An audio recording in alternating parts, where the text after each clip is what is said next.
There weren't any, you're right. There wasn't a one. The maintenance fees, did you notice how they went up? Guess how they were decided upon? I don't know. Darts. It was entirely arbitrary. They were pulling numbers out of the air. They ran it like a Ponzi scheme. If you don't know what a Ponzi scheme is, they got to keep bringing more in to pay what they have to put out, and everything else goes in their pocket. So we concluded what we were supposed to conclude. We concluded that Royal Club International was RCI.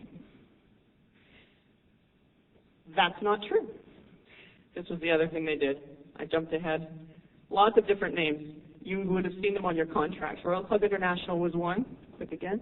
Royal Club Resorts, RCI, Royal Crown Resorts. While they're throwing all these names at you, they're talking about the vacations you're going to take, and they're talking about all these great things. And you're not noticing these are different company names. This isn't one company name. These are a bunch of different company names, and they're confusing us. Even in the contracts they gave you, there was no indication that Royal Club International was not RCI. Click it one more time. This clause here, I'm going to read it because probably from where you are you can. Royal Club International membership is restricted only to the value of RCI points issued at the time of purchase of Royal Club International membership to a new member until he or she has submitted his or her RCI points for RCI booking, thereby determining the specific week number and part thereof. Oh, it goes on. At the top of this, it says definitions. That's not a definition. That is a term of the contract. Doesn't belong here. But it helps keep you confused about Royal Club International and RCI, and then hit the button again. Down here we've got RCI shall mean. This is the first time it appears anywhere that RCI is not Royal Club International. RCI shall mean Resort Condominiums International, which is an independent organization and reservation facilitator governed by its own rules and regulations, separate from the rules and regulations of the club. It's not the same. Now, when I signed up, the nice sales guy said, listen, you can travel anytime. Don't worry about it. All you have to do is make sure all your payments are always made on time, and you can travel anytime you want. But don't travel till 2004, because you're going to build up the points. You're going to borrow points. It's going to be really, really great. So we didn't travel. We waited. We made our payments faithfully. We knew we were looking forward to the kids were ready. Oh my goodness, 2004 was going to be spectacular. And then and when Richard Nesbitt signed us up, he said, he saw that I read the contract carefully. I did. I'm embarrassed to say I read it word for word, very carefully. And he said, you know what I'm going to do? I've got a Surlox binder in the back. I'm going to bind your contract right into the book so that if you ever need to look at it, if you ever want to read it over again, it'll be right there. So 2004 came. I called to make a reservation. And the nice girl on the phone said, oh, no, you can't use your membership. And I said, why can't I use my membership? And she said, because you're not paid in full. I said, well, I was not told I had to be paid in full. If I knew I had to be paid in full, I would not have opted for the payments, you see.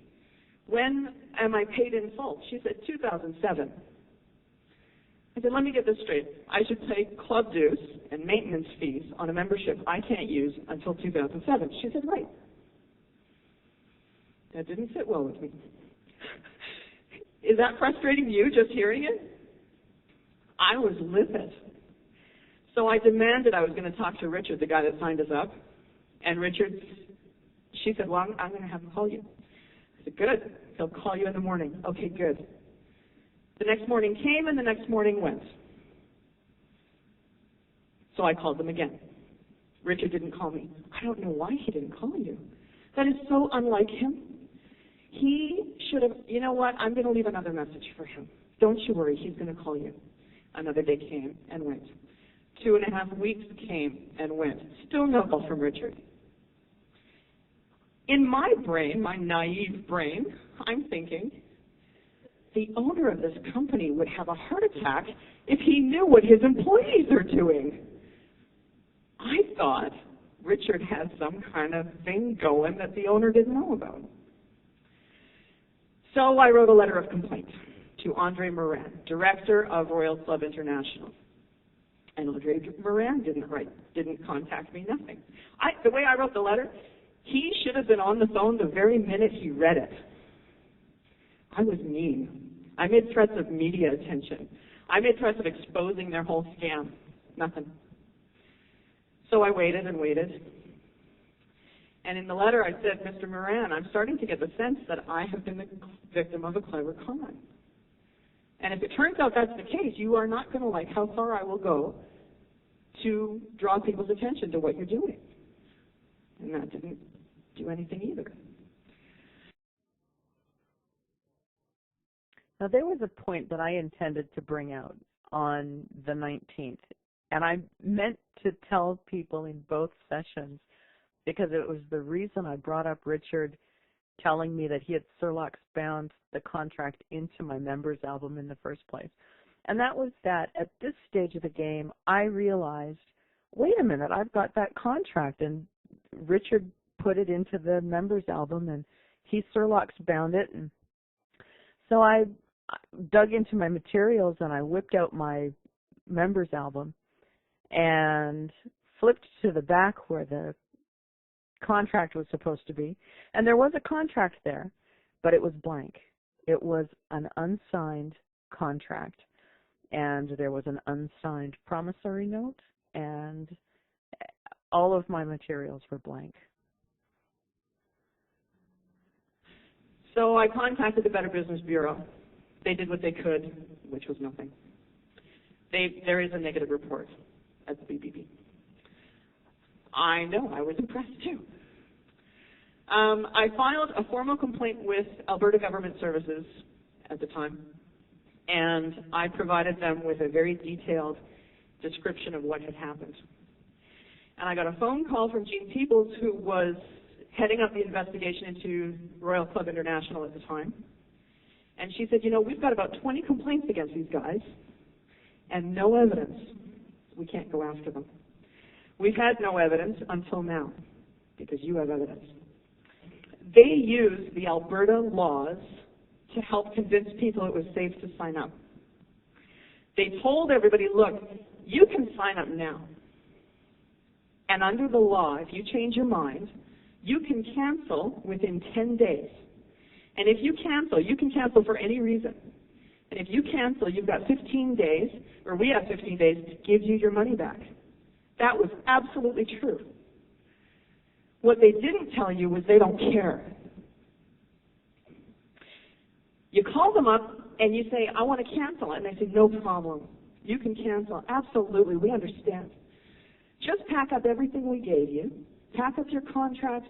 Pack up your catalogs and the little goofy bag we gave you. Pack it all up. Send it to us. And when we get it, we'll cut you a check and pop it in the mail. So people did that. They packed up every shred of evidence they had against the club, their contracts, the proof that they had a contract. They packed it all up and sent it to them. And guess what never came in the mail?